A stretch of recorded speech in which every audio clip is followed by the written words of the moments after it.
Assalamualaikum warahmatullahi wabarakatuh.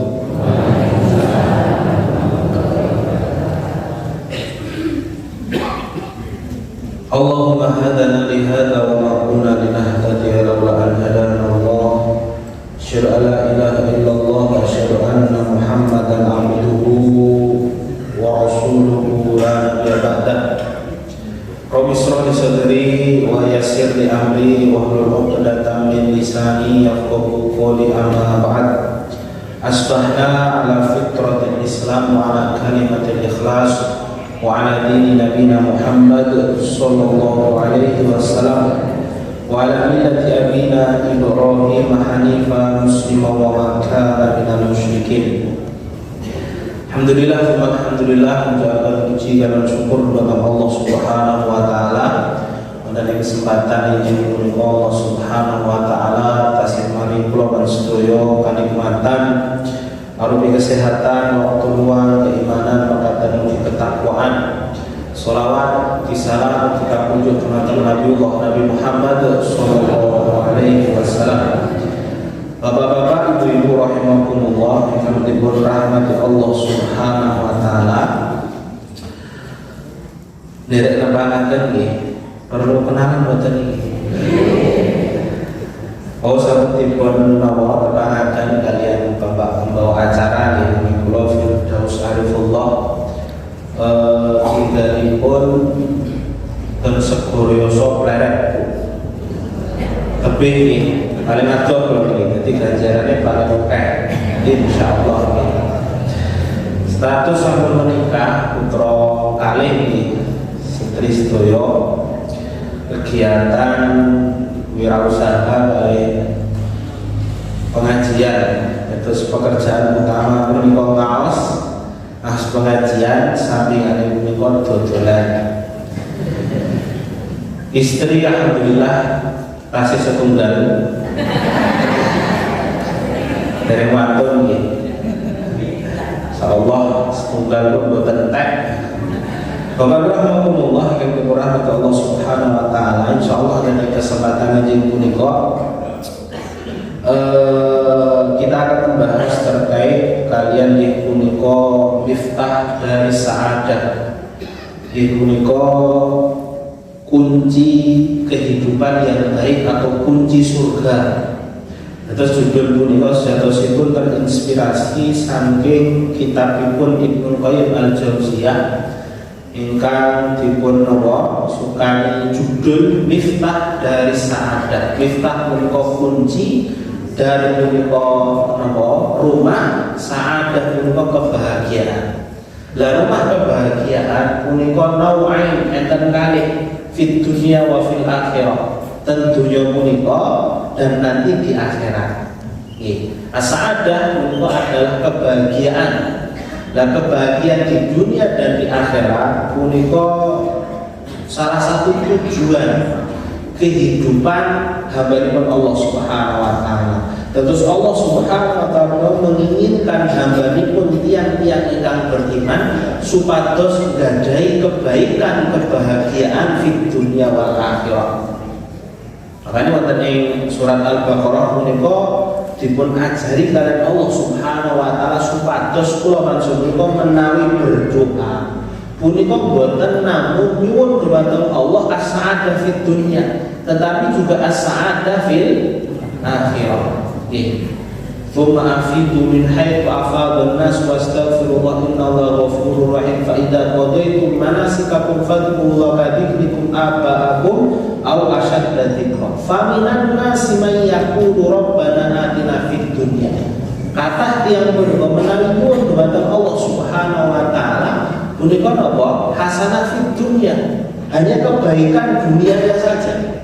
Nek dodolan ben laris, karine ben menanjak, anak-anaknya punika ben pinter, ben sukses, tapi dia lupa terkait dengan kebahagiaan di akhirat.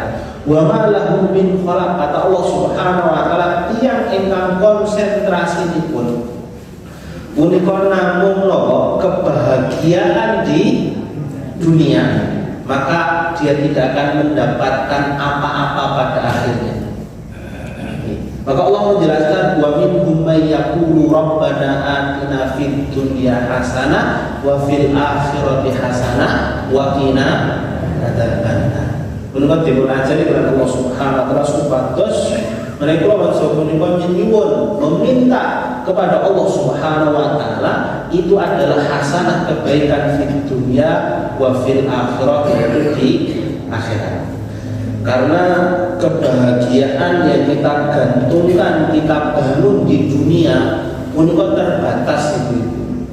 Sebesar apapun, sebanyak apapun, setinggi apapun, suatu saat itu akan mengecil, bahkan hilang, akan jatuh dan akan kita tinggalkan.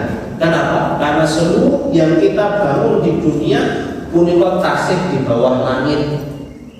Kalau di bawah langit secara kauniyah, secara hukum alam, maka dia masih terkena gaya gravitasi. Artinya apa? Suatu saat pasti akan kita tinggalkan. Setinggi apapun jabatan, menawi ditinggal mati jabatannya boten dibetok. Sebanyak apapun duit sing disimpen ten lemari, ketika meninggal dunia, boten saged disai duitnya. Lah kok mesaki 2000 lah kok mesaki sak koper mesaki 2000 3010 mboten saged. Amargi punapa tiyang menika menawi meninggal dunia pakaianipun itu hanya kain kafan tidak berjahit, boten disukani sak. Terus boten saged nggembol duit jenengan. Apa meneh nggembol snack boten saged.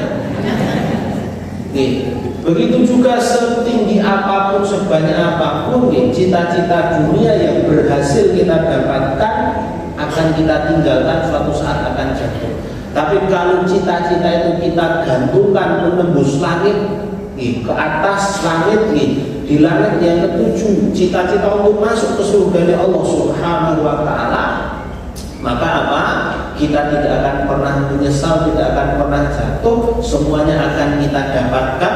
Hatta amal kebaikan yang kita niatkan untuk akhirat mithqala dzarrah, sebesar dzarrah. Jadi dengan punya apa? Kebaikan sebesar dzarrah. Dzarrah itu kan apa? Banyak kita menyebut dzarrah punika biji sawi karena itu yang paling mudah untuk dijelaskan. Saya pernah baca dalam kitab Riyadhus Shalihin ini, kitabnya Imam Nawawi, di situ ada syarahnya, ada penjelasannya. Dzarrah punika adalah entitas paling kecil di dunia ini. Ada yang mengartikan dzarrah punika debu tayamum, Pak. Debu tayamum punika saking tipisnya, maka tidak ada dalam rukun tayamum punika berkumur-kumur. Karena boten saged saking tipisnya. Bahkan kita disunahkan untuk mencari tempat yang dhonniyah kita, menurut persangkaan kita itu ada debunya, bukan yang yakin di situ ada debu. Nah, terus nek jenengan tayamum, punika boten ten lemah sing kebak bletuk kan boten lho.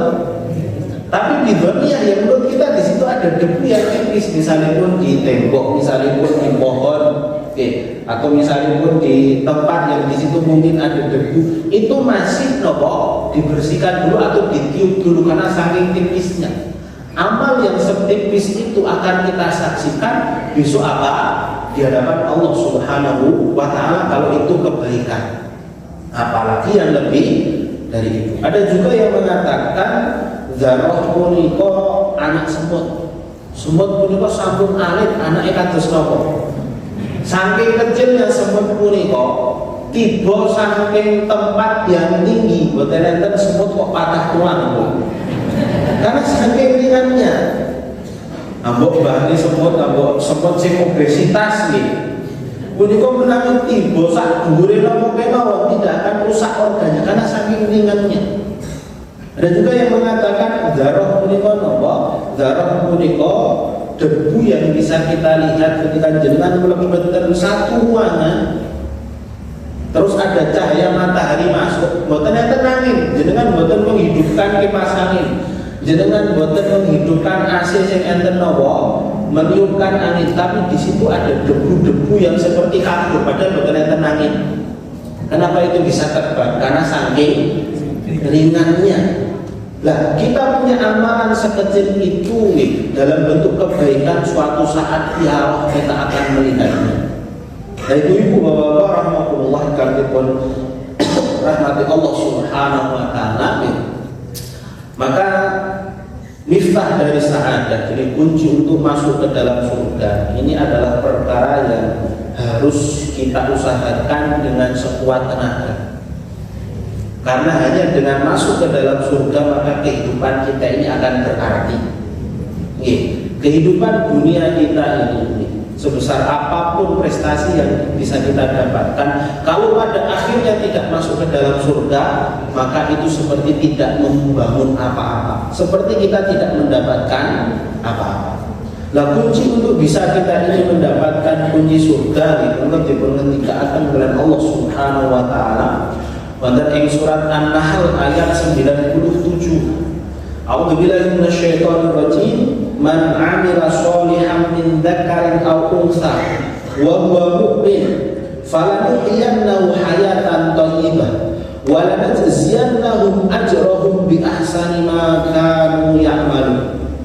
Barang siapa yang beramal soleh dari kalangan laki-laki ataupun perempuan, wa huwa mukmin, dengan syarat dia beriman kepada Allah Subhanahu wa ta'ala, falanuhyiyannahu, maka saya akan berikan kehidupannya, kata Allah, saya akan jadikan kehidupannya hayatan thayyibah, yaitu kehidupan yang baik.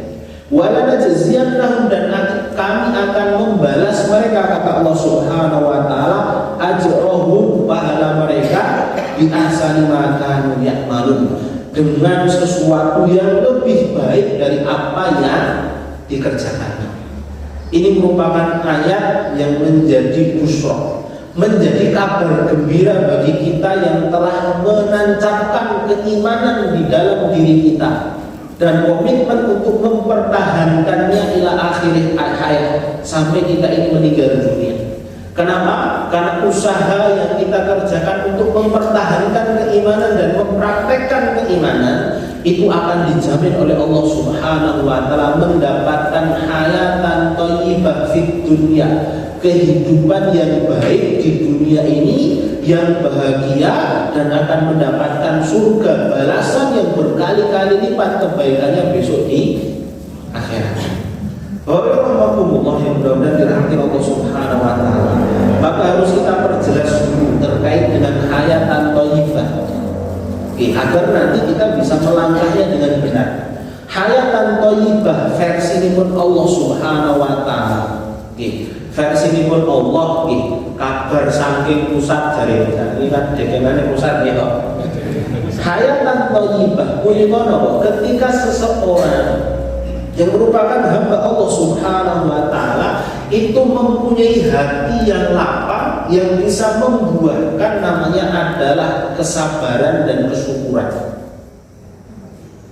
Yang punika menawi gadai kali perkara punika mempunyai dua kunci ini, maka dia akan mendapatkan kehidupan yang baik. Makanya Rasulullah menjelaskan, ajaban li amril mukmin, sungguh menakjubkan apa? Kehidupan orang yang beriman. Idza asobathum syarra syakara wa idza asobathum dharra sabar. Yaitu orang mukmin itu kenapa dia menakjubkan? Karena seluruh kehidupannya itu baik. Ketika dia mendapatkan surur, kebahagiaan, dia bersyukur. Dan kesyukuran dari kebahagiaan yang dia dapatkan itu akan menjadikan sensasi kenikmatan menika bertambah. Menika jadi Allah. La in syakartum la azidannakum. Jenengan punika menawi dipun suguhi teh hangat, monggo tunjuk bapak-bapak ibu-ibu nggih. Mboten napa-napa. Jenengan napa disuguhi teh hangat terus jenengan bersyukur, alhamdulillah, konsentrasi pada pemberian itu buatan banding-banding kok ora wedang pundi, kok ora wedang tuwa sing hangat misale, kok ora wedang sere, ya kan? Punika jenengan akan bersyukur, merasakan nikmat dari apa yang jenengan dapatkan tadi, karena kita konsentrasi dari apa yang kita dapatkan tanpa membanding-bandingkan sesuatu yang bukan takdir kita.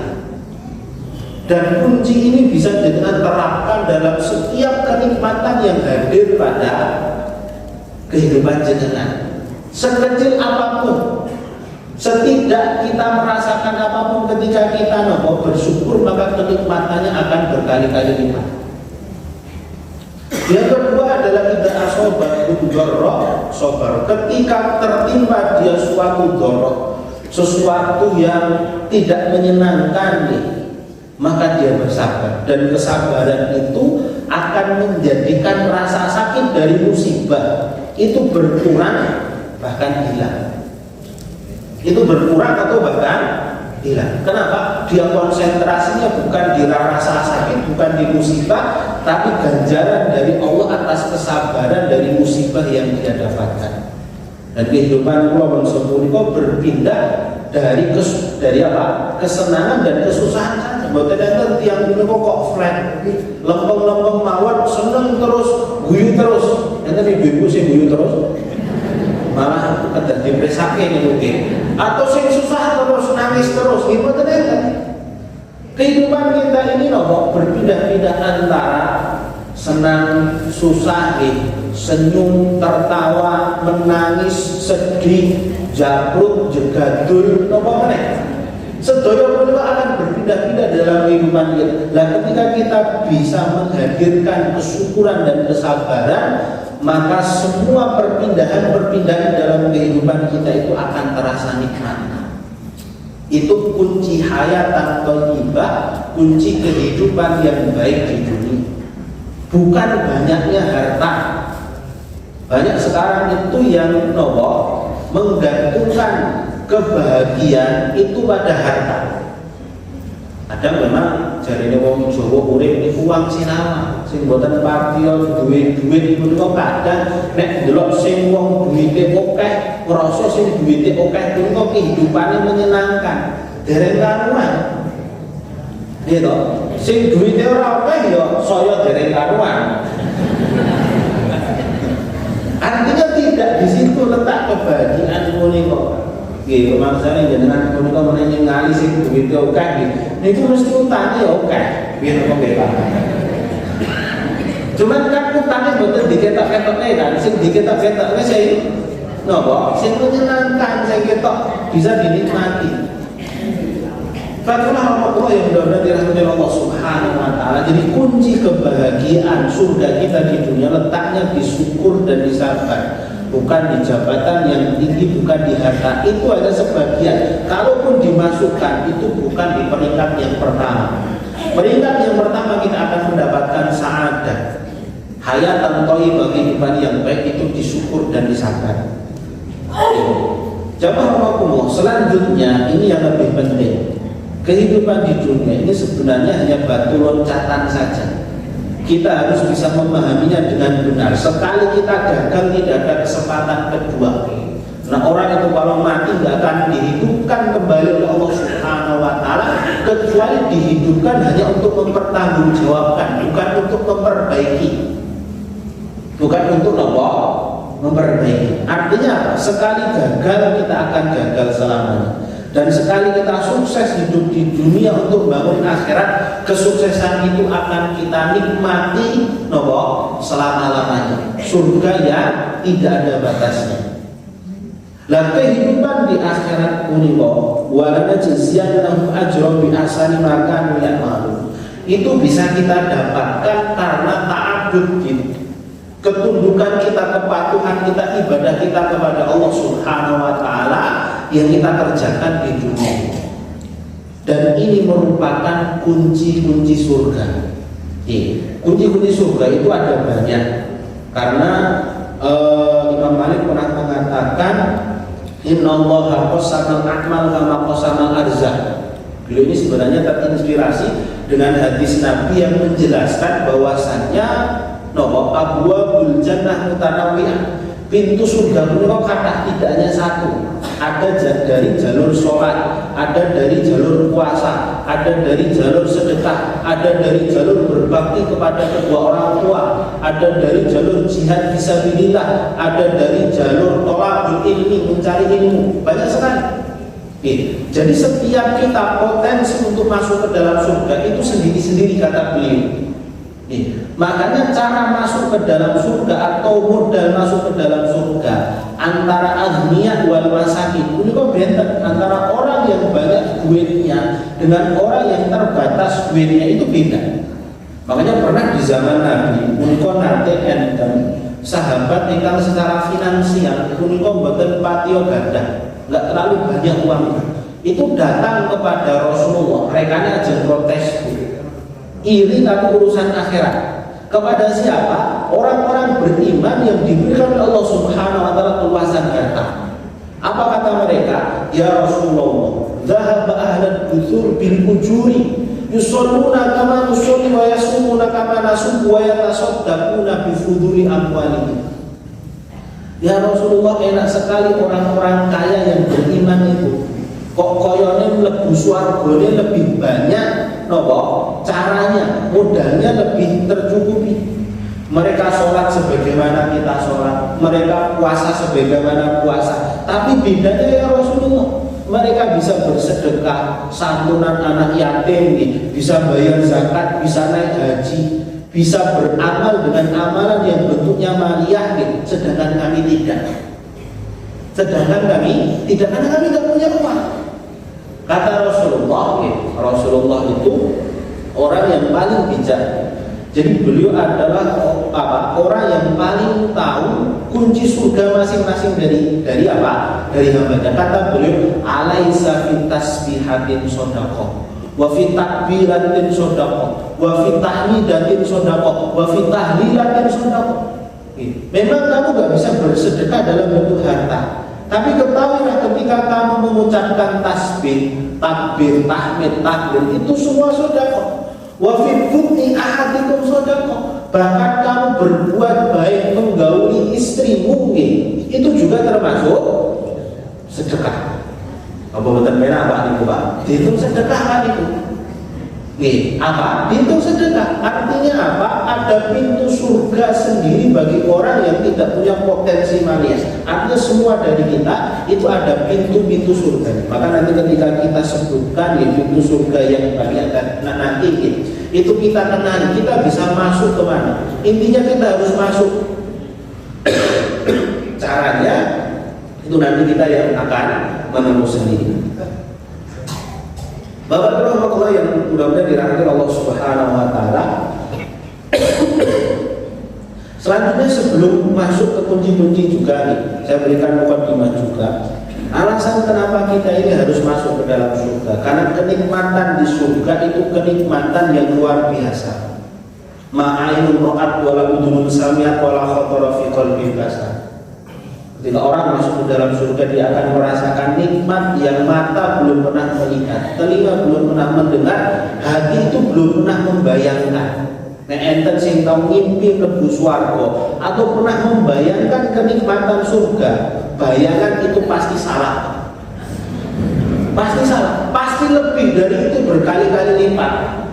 Karena kata Rasulullah, mata belum pernah melihat, telinga belum pernah mendengar, hati belum pernah merasakan. Dan kenikmatan di surga itu kenikmatan yang asli, kenikmatan yang hakiki, bukan kenikmatan yang mahur sebagaimana kenikmatan di dunia. Kalau kenikmatan di dunia itu punya sifat terbatas. Kenapa? Karena fisik lawan itu terbatas. Yang tidak terbatas hawa nafsu. Tapi fisik kita terbatas. Misalnya enten sing seneng daharan, enten godian itu, enten pulau sate klatak Pak. Sate kambing. Sate kambing, sate klatak itu sate kambing sing dibakar buatan ngangge bumbu. Bumbune namun apa? Uyah. Niku namanya sate klatak. Mboten ngertos lho ibu sate klatak. Kertas nih. Misalnya enten yang menika seneng sate klatak nih. Tapi kesenangan dia terbatas dengan apa? Kemampuan mulut untuk menampung makanan. Arep ditesak koper iso tuku sate klatak nggih. 10 porsi bahkan iso tuku sak warung. Tapi nek pun warung sate klatak itu mboten enak nggih. Nggih napa nggih? Seperti itu. Karena nikmat itu terbatas. Nikmat seperti misalnya dengan pelesiran jalan-jalan, ibu sosialitari, senengannya kan per bulan itu mesti enten jadwal dolan dan tinggi. Kenikmatan nate dolan punika batasnya nopo? Batasnya hanya sampai ketika sampai jenengan isih. Nek sampai wis entek pun ra seneng jalan-jalan. Selak pengen mulih. Mergo napa? Ra iso apa-apa. Padahal belanja napa-napa jenengan namung ngaplo ya, boten saged membahas napa-napa. Kenikmatannya terbatas. Nikmatnya tidur pun nek pun ngantuk. Nek jenengan boten ngantuk nggih, diturok-turoke boten bakal merem. Mripate merem tapi ruhnya tetap masih nempel. Tidak tidur. Nggih. Artinya kenikmatan dunia itu terbatas. Maka kalau orang itu sibuk untuk membangun, mencari kenikmatan dunia, dia akan terbatas. Tapi kalau kenikmatan di surga itu tidak terbatas. Kenikmatan yang begitu sangat luar biasa. Ini satu alasan yang mengharuskan kita ini semangat untuk mencari kunci-kunci surga. Kalau rahmatullah, kita mulai nih, kita masuk. Kunci surga yang pertama itu ada di kalimat tauhid la ilaha illallah. Rasulullah mengatakan miftahul jannah la ilaha illallah. Kunci surga itu la ilaha illallah.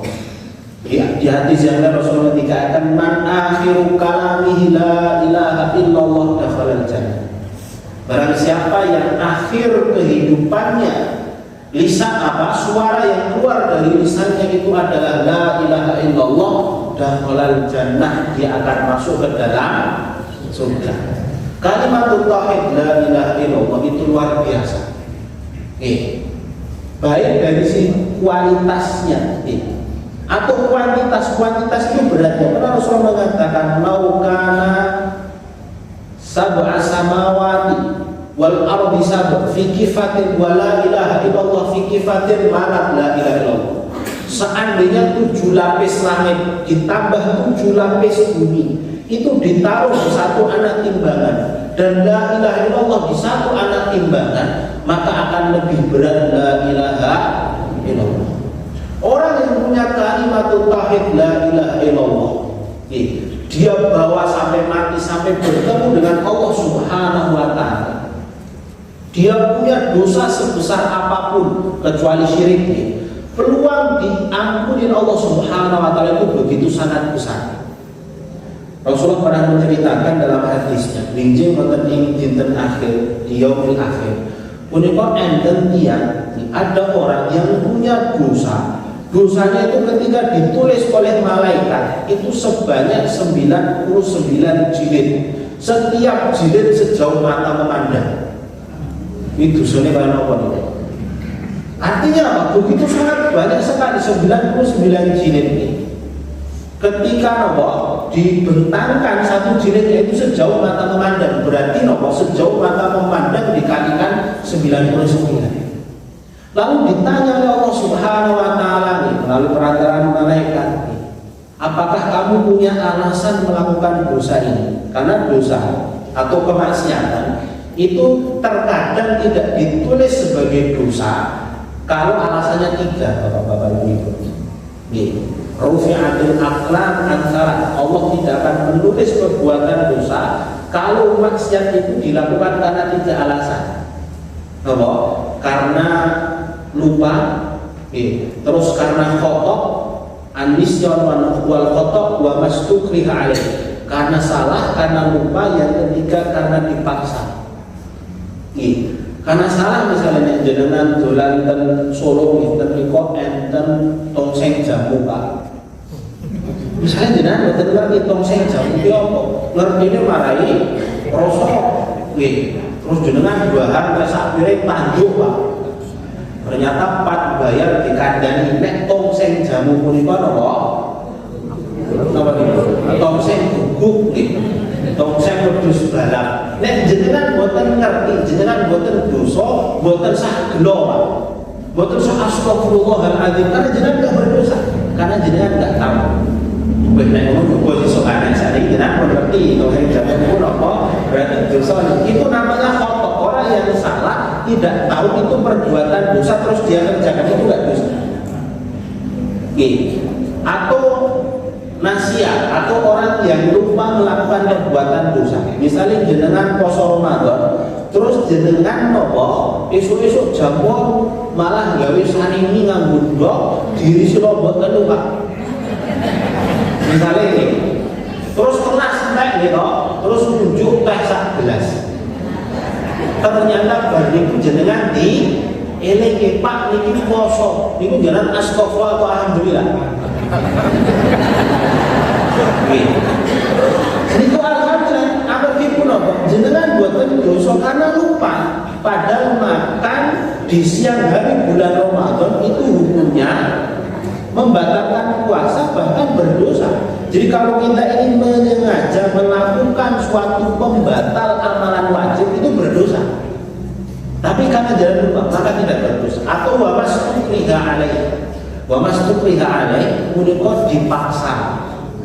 Oke, misalnya di bulan Ramadan ketika jenengan berpuasa bagi suami istri, munikot kan buatan ansal berhubungan suami istri di siang hari. Lah kok enten bapak-bapak dipaksa karo ibuke. Awan-awan wis ora betah ibuke. Misalnya sing ora betah itu biasanya bapak apa ibu? Bapak. Misalnya bapak dipaksa, wih si Pak ini belum putih kamar misalnya. Jangan betul batal Pak. Ini batal ibu, betul besok. Artinya apa? Berbuat dosa karena dipaksa dan dia tidak mampu melawan. Bapak-bapak mampu melawan betul? Tidak mampu melawan itu dia tidak berdosa. Nah, orang tadi yang punya dosa 99 jilid kok 99 jilid. Seluruh dosanya itu bukan dosa karena 3 alasan tadi.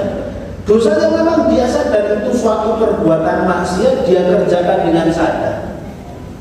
Akhirnya dia berputus asa, wah saya tahu kalau dosa saya sebanyak ini saya pasti akan masuk ke dalam neraka. Lalu kata Allah Subhanahu wa taala, tunggu dulu, Allah datangkan di toko bukan apa? Kartu. Kartu itu berarti cuma nggak hanya selembar, tapi secuil lembar. Selembar itu, kartu itu kan kecil, artinya alit sangat.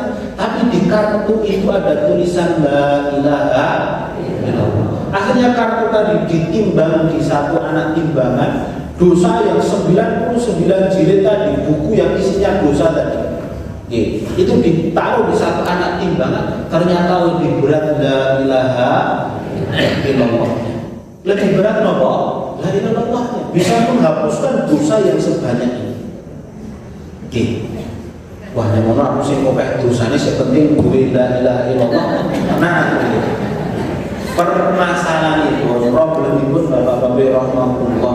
Ketika kita mentahqiq, mengamalkan kalimat tauhid La ilaha illallah dalam kehidupan kita bersaksi bilih boten enten sesembahan kecuali dipun namun Allah Subhanahu wa taala, maka itu menjadi jaminan kebersihan kehidupan kita dari perbuatan maksiat atau paling tidak minim.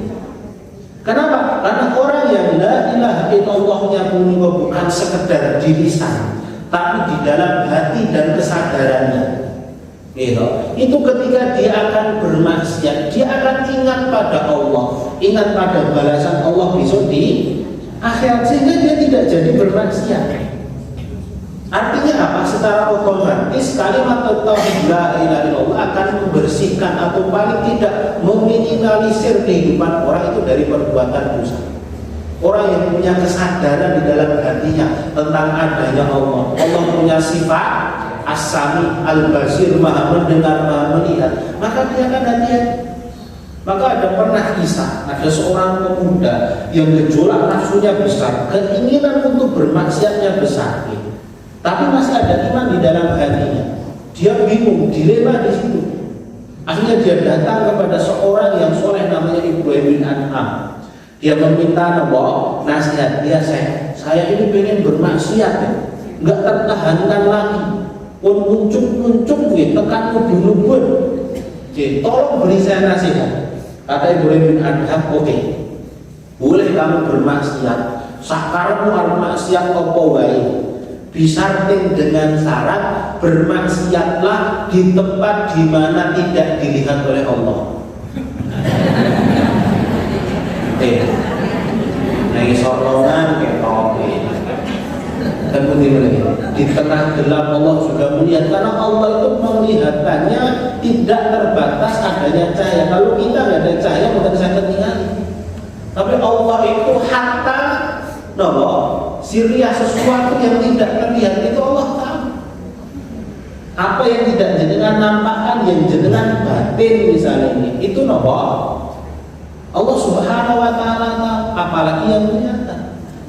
Maka pemuda tadi, ya bagaimana saya bisa berada di satu tempat di mana Allah tidak melihat saya? Maka disadarkan oleh Ibrahim Adam, apakah kamu tidak malu? Kamu bermaksiat dengan nikmat yang Allah berikan kepadamu, dengan tangan, dengan mata, dengan hati, dengan lisan, di tempat di mana itu tempatnya Allah Subhanahu wa Ta'ala.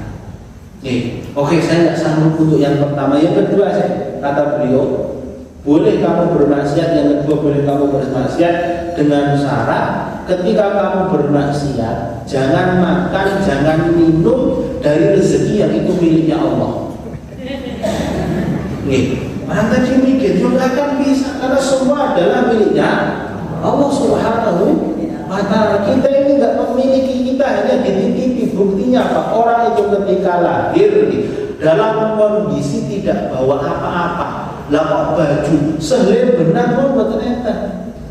Nanti bayi metu bawa BPKB mobil, metu bawa sertifikat lemah, ternyata nggak bawa apa-apa.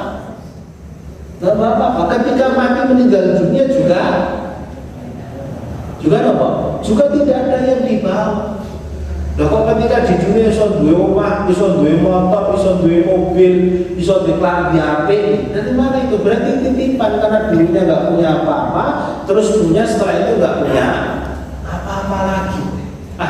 Hanya orang tadi kata Ibrahim bin Adam, apakah kamu tidak mau kamu makan dari rezekinya milik Allah, dan setelah itu kamu gunakan makanan tadi yaitu bermaksiat kepada Allah.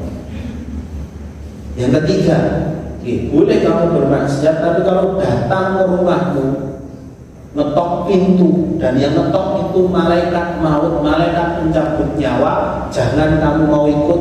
Keluar mati juga mati, ya nggak bisa lagi. Dan yang terakhir, tidak jarak ke Zabaniyah.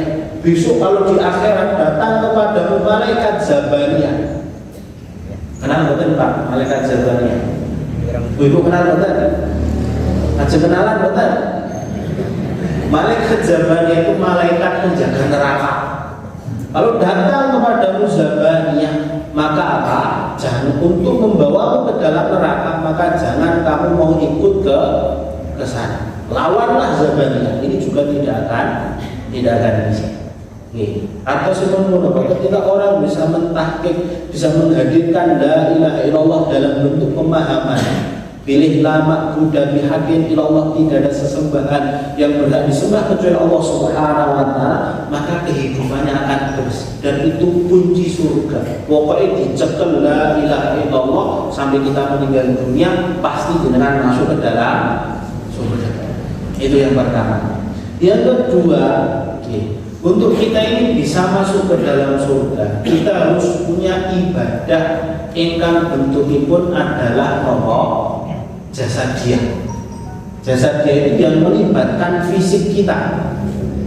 Dan simbol dari ibadah jasadiah itu sholat, Bapak-bapak rahimahullah. Itu sholat. Ahli sholat itu akan dimuliakan besok di hadapan Allah Subhanahu wa Ta'ala, besok di akhirat. Makanya dalam hadis disebutkan Allah Subhanahu wa Ta'ala tidak akan memasukkan ke dalam neraka orang yang di kepalanya itu ada asal sujud, ada bekas sujud. Ada bekas sujud. Bahkan dalam hadis disebutkan man sholla fil yaumi ithna asrata raka'atan dakhala al-jannah. Barang siapa yang sholat dalam sehari 12 rakaat, sholat nanti 12 rakaat mas, ini kok 12 rakaat, Maksudnya adalah sholat nawafil, sholat sunnah yang menyertai sholat wajib, qobliyah dan ba'diyah. Qobliyah zuhur, ba'diyah maghrib, ba'diyah isya, kalian qobliyah subuh. Barang siapa yang sholat 12 rakaat dalam satu hari, dia akan masuk ke dalam surga. Lah sholat sunnahnya saja bisa menjadikan orang itu dimasukkan Allah ke dalam surga, apalagi yang wajib, yang 5 waktu. Karena para ulama sepakat bahwasanya al-wajibat khairun minal masnunah. Perkara yang wajib itu pahalanya berkali-kali lipat lebih besar daripada yang sunnah. Makanya dalam pembahasan fikih, boten ansang jenengan mempertahankan amal sunnah ketika perkara yang wajib itu sudah dimulai. Misalnya, jenengan sholat tahiyatul masjid nembe angsal sak rakaat. Ternyata imam sampun majeng dan pengimaman, dia sudah mau takbiratul ihram. Angsal boten jenengan teruskan sholat sunnahnya. Enggak boleh, itu bahkan haram. Dalam kitab Fathul dijelaskan haram kenapa? Dia meninggalkan yang apa? Pahala yang kecil dibandingkan yang besar. Kalau sunnah berdiri sendiri pahalanya besar, tapi ketika dia bertabrakan, berbarengan dengan yang wajib, maka yang wajib harus lebih nopo dikerjakan. Maka yang sunnah itu nopo tidak boleh dipertahankan ketika wajib itu sudah dikumandangkan. Atau misalnya jenengan ingin bersedekah pada orang lain, kepada orang lain, tapi orang tuanya masih kekurangan, maka nggak boleh, jenengan harus berikan dulu kepada orang tua sampai dia kecukupan, baru berikan kepada orang lain. Kenapa? Kepada orang lain hukumnya sunnah, kepada orang tua hukumnya wajib. Lah, sholat sunnah yang hukumnya sunnah saja bisa dijadikan Allah masuk ke dalam surga, apalagi yang wajib. Dalam hadis juga bukan sholatnya, tetapi atribut sholatnya. Kata Rasulullah, fil akhirah innal mu'minina ghurran muhajjalina min atharil wudu. Orang-orang beriman besok di akhirat itu akan bersinar ghurran muhajjalin. Ghurran muhajjalin itu warna putih pada kepala dan 4 kaki hewan yang apa? Kuda yang dia warna dasarnya hitam, tapi kepala dan 4 kakinya itu putih. Itu kalau orang Arab menyebutnya ghurran muhajjalin. Artinya apa? Orang yang dia itu beriman kepada Allah besok di akhirat bisa dilihat dimuliakan Allah dalam bentuk apa? Bekas wudunya itu akan bersinar, dan itu sebagai tanda dia sebagai ahli surga. Artinya apa? Rasulullah menjanjikan orang yang wudunya beres masuk ke dalam surga. Padahal wudu itu bukan kewajiban inti. Kewajiban intinya adalah sholat. Artinya apa? Wudu saja diganjar sebesar itu, apalagi sholat. Hadis yang lain Rasulullah menjelaskan awwalu ma yuhasabu alaihi al-'abdu yaumal qiyamah shalah. Idza shalat amalu kullu wa idza fasada amalu kullu. Pertama kali yang akan dihisab oleh Allah pada hari kiamat itu sholat. Karena urusan sholat itu begitu sangat penting sehingga didahulukan. Jenengan itu mesti mendahulukan sesuatu yang penting. Jenengan nek bar dodolan ten pasar oleh duit sak tenggok ngene Bu. Niku sing diitung sing abang sik apa sing 2000-an sik? Mesti sing abang sing mergo napa? Penting di 2000 kali sing abang. Mergo penting sing abang, oke sing abang gitu. Begitu juga karena sholat itu penting dibandingkan dengan puasa, dibandingkan dengan zakat, dibandingkan dengan ibadah-ibadah yang lain, dia didahulukan. Bahkan dia menjadi parameter kebaikan amal kita yang lain. Idza sholahat sholat amalul. Apabila sholatnya baik maka seluruh amalnya akan baik. Tapi ketika fasad dan sholatnya rusak maka seluruh amalnya akan rusak. Jadi kunci surga yang kedua terletak pada sholat kita. Sampai Rasul begitu sangat menginginkan hambanya, menginginkan umatnya itu seluruhnya masuk ke dalam surga. Sampai belum buat pakem pendidikan sholat itu sejak dini Pak. Kata Rasulullah, alimu auladakum as-sholat fi sabr. Ajari anakmu sholat itu di umur 7 tahun. tahun. Padahal itu anak 7 tahun pun itu dari sempurna akal, masih random, masih belum bisa diatur sepenuhnya. Tapi itu sudah harus dibiasakan mengerjakan sholat. Wadribu fil asar, kalau umur 10 tahun kok dereng purun sholat, itu boleh dipukul. Boleh nopo? Dipukul. Tapi pukulannya pukulan takdir, bukan pukulan yang menyakitkan. Nah, kalau kita hitung dari 7 tahun sampai 10 tahun, itu ada waktu 3 tahun. Kalau sholat jari 5 waktu, berarti 5 kali 3 tahun itu harus diajarkan supados nopo nanti terbiasa untuk mengerjakan sholat, menjadikan sholat itu penting. Sholat itu kalau diulang-ulang itu kan menunjukkan suatu itu penting. Nih, jam itu nih Pak. Injury time kita nih. 5 menit, sepakat ibu-ibu. Bedanya pasti toh. 5 menit, cukup insyaallah. Betul saya cukup mungkin jawabnya kon tamu gitu. Jadi sholat itu kunci surga yang kedua setelah la ilaha illallah. Yang ketiga kunci surganya itu adalah akhlakul karimah. Akhlak yang baik, adab yang baik. Kepada siapa? Kepada seluruh makhluknya Allah Subhanahu wa ta'ala. Orang yang akhlaknya baik, peluang masuk surganya itu besar. Dalam satu hadis dijelaskan, Rasulullah pernah menjelaskan tentang bagian min bawiya Bani Israel. Ada salah satu pelacur di antara pelacur Bani Israel nih. Pelacur itu profesinya dodolan apa Bu? Dodolan tempe ini. Itu nopo dia diampuni Allah Subhanahu wa ta'ala dosanya. Padahal kalau dia profesinya pelacur itu nggak ada sekali berzinanya. Itu sehari bisa berkali-kali tergantung pelanggannya gitu. Itu suatu saat ketika dia berjalan melihat ada anjing kehausan di dekat sumur, anjing nggak bisa minggul sendiri, nggak bisa. Lalu dia masuk ke dalam sumur, dia copot sepatunya, dia ambil air tadi, lalu diberikan kepada anjing, lalu Allah Subhanahu wa ta'ala ampuni dosa-dosanya. Padahal mungkin ini perkara yang remeh, menyelamatkan anjing yang kehausan, tapi dengan perantara itu Allah Subhanahu wa ta'ala ampuni dosa-dosanya. Mohon aku tak koyo ngono nggih mboten niku. Ini sedang menjelaskan tentang akhlakul karimah. Dampaknya, impactnya sebesar itu bisa mengampuni dosa ketika kita berbuat baik kepada makhluk Allah. Apalagi makhluk Allah yang secara derajat itu lebih tinggi seperti manusia. Apalagi kalau itu adalah orang tua kita. Makanya Rasulullah SAW pernah menjelaskan. Suatu saat ketika beliau naik ke atas mimbar, itu beliau mengucapkan amin sebanyak 3 kali. Padahal di situ nggak ada yang berdoa. Lalu beliau menjelaskan, kenapa saya mengucapkan amin? Karena Jibril datang mendoakan 3 orang, tapi doanya doa kecelakaan. Siapa itu? Orang yang pertama adalah orang yang sempat ketemu dengan kedua orang tuanya, atau salah satu di antara keduanya, tapi dia nggak masuk ke dalam surga. Kenapa? Dia kurang berbakti atau bahkan durhaka kepada kedua orang tuanya. Itu didoakan buruk oleh malaikat, didoakan kecelakaan oleh malaikat. Artinya apa?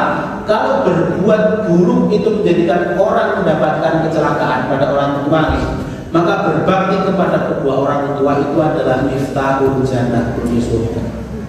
Maka sebarkan kebaikan, akhlak baik jenengan kepada seluruh makhluk Allah Subhanahu wa ta'ala. Hatta sesuatu yang mungkin remeh, misalnya jenengan tunjuk terus enten semut gitu, ajeng lelep dereng mati terus ubah-ubah, jenengan selamatkan. Bisa jadi itu yang menjadikan jenengan dimasukkan Allah Subhanahu wa ta'ala ke dalam surga. Apalagi kalau kita berbuat baik kepada makhluk Allah yang lain. Irhamu man fil ardi yarhamukum man fis sama. Berilah kasih sayang kepada penduduk bumi, maka penduduk langit itu akan memberikan kasih sayang kepada kalian. Maka kan pun pas jam itu 5 menit. Ngapunten menawi kalian nggih. Dong Ibu. Materi ini dong kok. Enten tanya saya mboten iki Pak. Mboten enten, selawan nggih. Dewe awan nggih. Alhamdulillah, mugi-mugi manfaat. Bahwa ingkang kula syukur tindakaken wonten ing injil punika. Kita tutup dengan berdoa kepada Allah Subhanahu wa taala. Innallaha malaikatahu yusholluna 'alan nabiy ya ayyuhalladzina amanu shallu 'alaihi wa sallimu taslima. Allahumma shalli 'ala sayyidina Muhammad wa 'ala ali sayyidina Muhammad kama shallaita 'ala sayyidina Ibrahim wa 'ala ali sayyidina Ibrahim wa barik 'ala sayyidina Muhammad wa 'ala ali sayyidina Muhammad kama barakta 'ala sayyidina Ibrahim wa 'ala ali sayyidina Ibrahim fil 'alamin innaka Hamidum Majid. Allahumma inna nas'aluka al-huda wa tuqa wal 'afafa wal ghina. Rabbana zalamna anfusana wa in lam taghfir lana wa tarhamna lanakunanna minal khasirin. La ilaha illa anta subhanaka innana kunna minadh dhalimin. Rabbana hab lana min azwajina wa dhurriyyatina qurrata a'yun waj'alna lil muttaqina imama. Allahumma inna nas'aluka salamatan fid din wa afiyatan fil jasad wa ziyadatan fil ilm wa barakatan fil rizq wa taubatan qabla al-maut wa rahmatan indal maut wa maghfiratan ba'dal maut. Allahumma hawwin 'alaina fi sakaratil maut wa najatan minan nari wal 'afwa indal hisab. Allahumma inna nas'aluka ilman nafi'a wa rizqan thayyiban wa amalan mutaqabbala. Allahumma arinal haqqa haqqan warzuqna ittiba'ah wa arinal batila batila warzuqna ijtinabah. Allahumma inna nas'aluka ridhaka wal jannah wa na'udzubika min adzabin nar wa adzabil qabr. Rabbana atina fid dunya hasanah wa fil akhirati hasanah wa qina adzaban nar. Ya Allah ya Rahman ya Rahim ya Malik ya Qudus ya Dzal Jalali wal Ikram. Berikanlah kepada kami kebaikan dunia kami dan berikanlah kepada kami kebaikan akhirat kami. Ya Allah, ampunilah kami, kedua orang tua kami dan seluruh kaum muslimin dan mukminin. Rabbana atina fid dunya hasanah wa fil akhirati hasanah wa qina adzabannar. Walhamdulillahi rabbil alamin. Wabillahi taufiq wal hidayah. Assalamualaikum warahmatullahi wabarakatuh.